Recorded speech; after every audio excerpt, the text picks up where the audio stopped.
Hello everyone, I am Mohini Yadav, Assistant Professor in Shri Venkateshwara College. This is part 6 video of application of integration, in which we will be discussing the application of definite integrations to determine the cost. Definite integration हम already कर चुके हैं concept, जिसमें हम ये बोल चुके हैं कि when there is a range, तो उस range को निकालने का क्या होता है कि integration कर कर higher limit डाल दो, फिर minus कर दो lower limit. ठीक है. सो आज हम डिस्कस करेंगे कि कॉस्ट फंक्शन, टोटल कॉस्ट कैसे निकालें अगर बीच में हमारे पास कोई रेंज है तो. ठीक है. सो फर्स्ट क्वेश्चन से अंडरस्टैंड करते हैं कि कैसे करना है. आपको मार्जिनल कॉस्ट फंक्शन गिवन है, आपको फिक्स्ड कॉस्ट गिवन है, आपको बोला है तो टोटल और एवरेज कॉस्ट फंक्शन निकालो, पर यूनिट कॉस्ट निकालो जब 8 यूनिट्स प्रोड्यूस्ड है, मतलब एवरेज कॉस्ट निकालो एट x इक्वल्स टू 8. और also find the additional cost when production increases from this to this. So 8 से 20 तक जब increase होता है तो आप अपनी additional cost निकालो. यहाँ पे हमारा concept use होगा definite integration. ठीक है. सो इसको शुरू करते हैं. आपको function given है mx x equals to 2 into 2x plus 9 raised to power minus 0.5.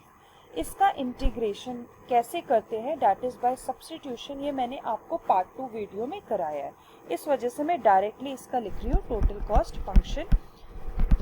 ठीक है. जो इंटीग्रेशन होता है आपके मार्जिनल कॉस्ट फंक्शन का, तो जब इसका इंटीग्रेशन करेंगे तो वो आपका निकलेगा 2 into 2x plus 9 raise to power 0.5 plus C. ये कैसे आया है इसके लिए आप पार्ट 2 वीडियो देख सकते हैं. ठीक है.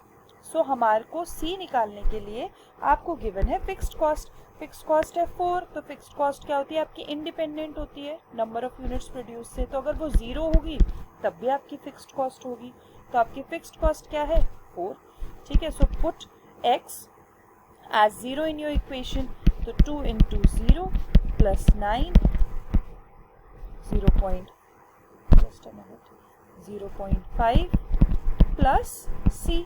ठीक है. सो 4 इक्वल्स टू 2, ये हो गया आपका under root 9 plus C. So 4 is equals to 2 into 3 6 plus C. तो आपका सी हो गया है -2. This is your C. तो आपका टोटल कॉस्ट फंक्शन बन गया है 2 into 2x plus 9 raise to power 0.5 -2. Average cost function क्या होता है आपका, this is total cost function divide by x. तो वो हो गया 2 into 2x plus 9 raise to power 0.5 -2 divide by x. वो कह रहा है एवरेज कॉस्ट निकालो आप व्हेन 8 यूनिट्स आर प्रोड्यूस्ड.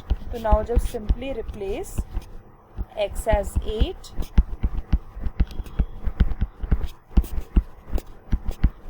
तो ये हो जाएगा आपका 16 प्लस 9 25, जिसका अंडर रूट होगा तो वो बन जाएगा आपका 5.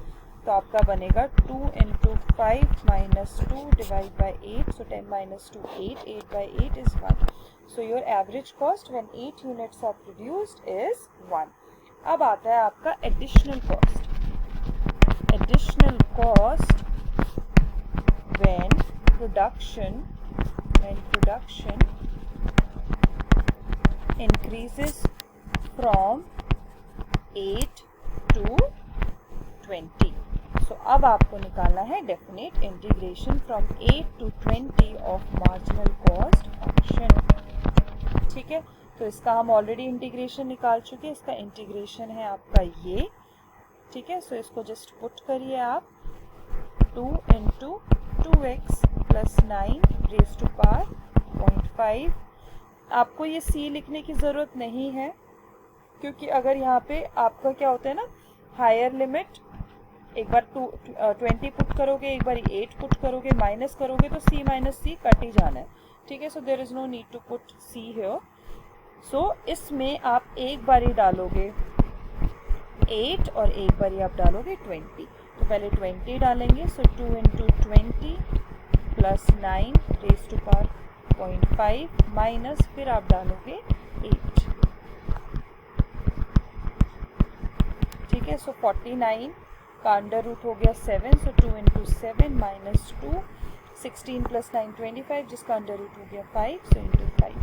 सो 14 माइनस 10, सो आपकी जो कॉस्ट है वो इंक्रीज होगी 4 से, अगर आपका आउटपुट इंक्रीज होता है फ्रॉम 8 से 20। सो ये आपका कंसेप्ट होता है डेफिनेट इंटीग्रेशन का, जिससे आप रेंज के थ्रू, आप अगर रेंज होती है तो उससे आप अपना टोटल कॉस्ट या टोटल एरिया निकाल लेते हो। नेक्स्ट क्वेश्चन करते हैं, ठीक है।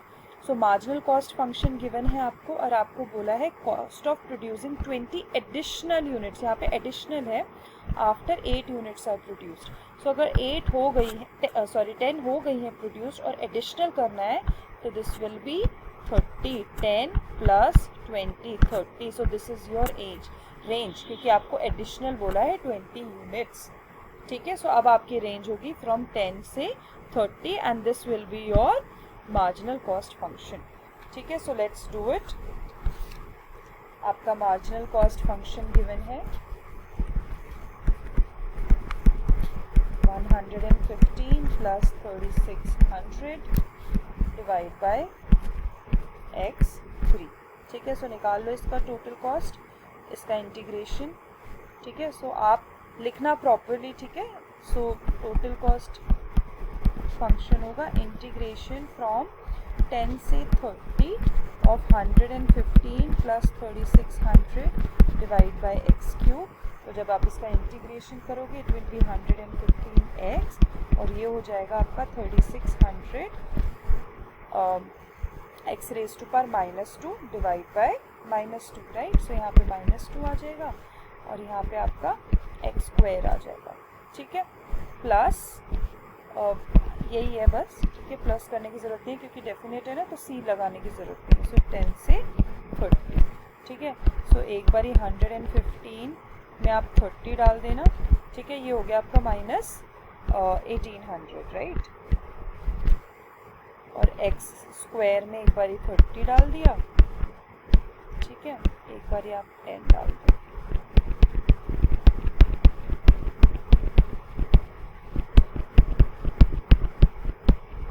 ठीक है। when you will solve it you will get 3450 minus 2 minus 1150 minus 18। सो जब सॉल्व कर लोगे you will get 2316। सो अगर आपका एडिशनल आउटपुट होता है 10 के बाद 20 यूनिट जो कि 30 तक पहुंचता है, तो आपकी कॉस्ट बढ़ जाएगी 2316 से, ठीक है। This is your answer. एक क्वेश्चन और कर लेते हैं सो दैट आपको बेटर अंडरस्टैंडिंग मिलेगी। The additional cost in lakh of rupees of producing a motor car is given, ठीक है। Determine the total cost of producing 5 cars if fixed cost is ₹7 lakhs। अच्छा, सो ये तो आपका डेफिनेट इंटीग्रेशन का concept नहीं है, ये आपका नॉर्मल कंसेप्ट है, इसको रिवाइज कर लेते हैं, ठीक है। तो आपका मार्जिनल कॉस्ट गिवन है आपको 6 + 4x square plus 1.5 e raise to power -x। तो हम इसका टोटल कॉस्ट फंक्शन निकाल लेंगे। सो वो इंटीग्रेशन होगा 6x plus 4x cube by 3 plus 1.5 as it is e raise to power -x divide by -1 plus c, ठीक है।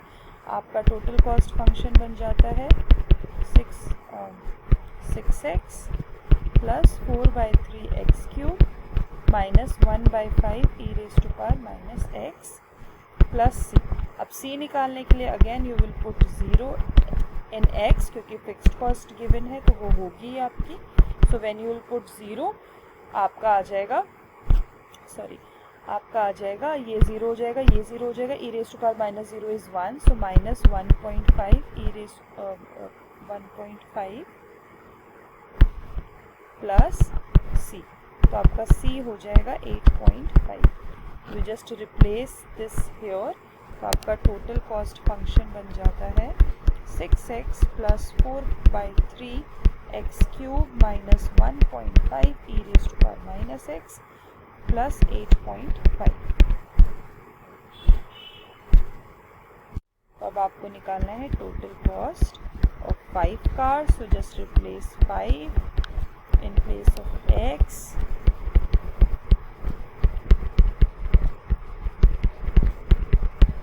when you will solve it, you get the value as 205.15656 lakh. ये आपको लाख में दिया हुआ है सब कुछ, तो this will be your answer. I hope all the concepts so far are clear to each and every one of you. In case of any doubts, please reach out to me. Thank you.